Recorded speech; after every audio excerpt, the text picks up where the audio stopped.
We're in my bedroom, and that's because our Central European winter trip on train is finished. On train.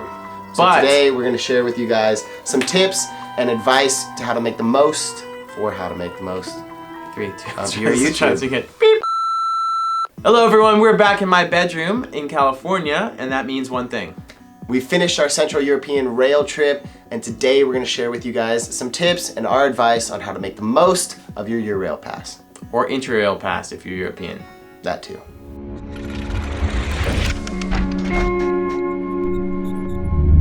Okay, so first off, we worked with Eurail this winter. They hooked us up with 2 first-class global passes, which have a bunch of different options depending on how long you're traveling for. We chose to do 15 travel days in 2 months, which cost 583 euros, which is $630 for a second-class pass, or 894 euros, which is $960 for a first-class pass. But if you're over 26 like us, yes, we are over 26, you can only get the first-class pass.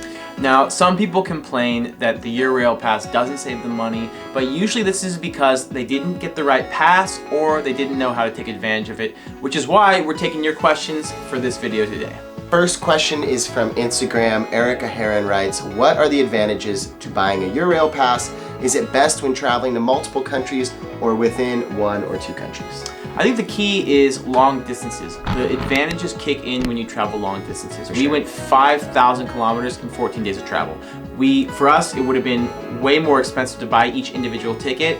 But if you only went on short distances like Brussels to Amsterdam, like that still counts as 1 day. And if all of your 15 days are like that, it might be cheaper to get individual tickets. So you gotta think about how you're gonna travel. And if you buy a pass like that, make it a trip that goes far, because you can.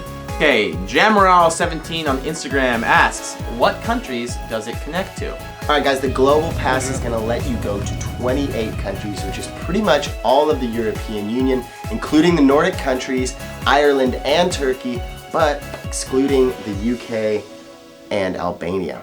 Those are strange bedfellows. Sorry guys. Yeah, but it's pretty cool. So it's pretty much all of Europe minus a couple of countries. I'm going to go ahead and just swing that into the next question, which is from Dominic Lee Rose.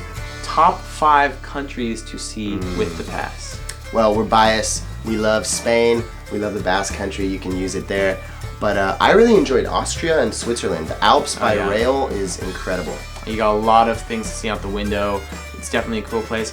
All right, next question is this. Princess Dunn says, do you prefer traveling by train compared to other means of transportation? I'll let you take that one, Mark. Trains are seriously the most comfortable way of traveling, and especially in Europe because it's a continent that was designed for train travel. All the train stations are in the center of town.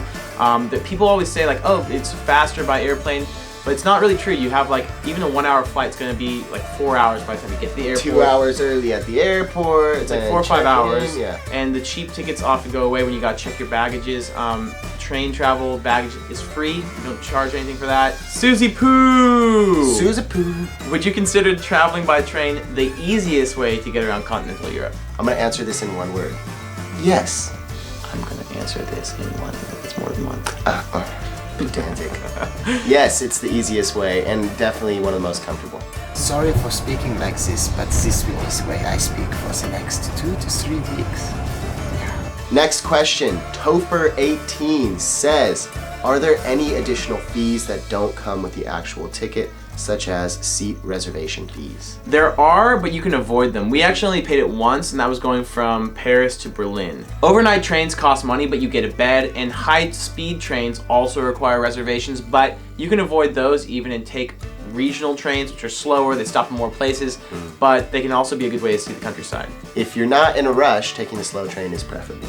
Okay, next question, Miss Nicole Joy. Is changing destinations easy? Okay, 1 minute to get the train. Let's go! Yeah, it's definitely easy. You have pretty much freedom. You can choose where you want to go. You can just hop on the train, fill it in, and you can go almost anywhere. Alright, so Mattfish says, any tips on making reservations or getting off the beaten path? Okay, we've kind of talked a little bit about both of those, but the real big key I can give you is the Eurail app. There's an app that has all the timetables of all the trains in Europe. You just put in your destination, where you are now and when you want to go, and we'll show you how to get there. So that's a really good way to know when you need to make a reservation, or if you just feel like being spontaneous, doing that too. It lets you get off in small towns, which is the key to doing it, because, you know, our parents actually met traveling on Eurail passes back in the 1970s. And I gotta say, if my dad hadn't been able to get off the train with my mom in some small village, maybe he wouldn't have stopped The there. Brothers might not have existed. So we pretty much owe everything to the flexibility of a Eurail pass, getting off the beaten path. Thank you. Kate Marie O'Brien asks, best time of year to go? Well, we just did winter, and it was the first time actually traveling prolonged like that in winter. It was awesome. But if you want a little bit warmer weather, which is understandable, try doing late spring or early fall. But if you travel in Europe in the summer, it's gonna be, number one, a lot more crowded, number two, more expensive. So yeah, and that can be a problem. season. That can be a problem though when you're trying to go on trains that need reservations, because summer they can get booked up really fast. Sure. Like generally you should book a week in front of your reservation that you need, but in summer it can be even crazier. Cauliflower asks, any advice to not spend a lot of money while traveling? Is it cauliflower or is it cauliflower? Well, I mean, it's actually written in like hacker speak with the 0 for the O, so. I think it's cauliflower. Cauliflower's good. Anyways, what was your question, cauliflower? Any advice to not spend a lot of money while you are traveling? Definitely. All right, guys, so check it out. You're gonna go on a train. You have all day on a train. Buy your food in a supermarket. Get supplies, you know, like sandwich stuff, bottle of wine, whatever you want. Get all that, bring it on. You're gonna save a lot of money, because as nice as it is to go into the little dining cars, Get a beer. you can definitely rack up a bill pretty quickly. Okay guys, that was our Q&A about how to make the most of your Eurail pass. Big thanks to Eurail for sponsoring our passes this last winter. If you have any questions, check out their website. There's a link in the info box, or ask more questions in the comment box and we'll try to answer them. Also guys, we're gonna be doing a question and answer video. We've been making videos on YouTube for like 2 years and we've never done one. So use the hashtag AskVagabros. Hit us up on Twitter, Instagram, Facebook, and of course in the comment section of this video. If you enjoyed the video, give it a thumbs up, share it with your friends, and subscribe for new travel videos every Tuesday. In the meantime, stay curious, keep exploring, and we'll see you on the road. Or in Mark's bedroom. For the meantime, but we'll be back on the road soon. Okay? Peace. Peace.